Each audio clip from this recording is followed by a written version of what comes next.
Praise the lord. July 8వ తేదీ 2024.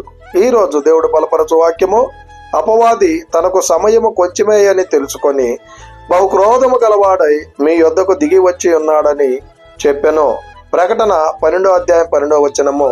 ప్రేమైనటువంటి దేవుని బిడ్డలారా, ఈ ఉదయకాల సమయంలో అపవాది అయినటువంటి సాతాను గర్జించు సింహము వలె ఎవరిని మృంగుదుమా అని ఈ లోకంలోనికి దిగి వచ్చినాడంట. ఈ భూలోకానికి దిగి వచ్చి నిన్ను నన్ను ఎలాగైనా సరే పాపంలో పడివేయాలని, ఎలాగైనా సరే దేవుని యొద్ద నుంచి దూరం చేయాలని, ఎలాగైనా సరే సులువుగా చిక్కులు పెట్టేటువంటి పాపంలో దింపాలని ఆ యొక్క సాతాను పన్నాగాలు పన్నుతున్నాడండి.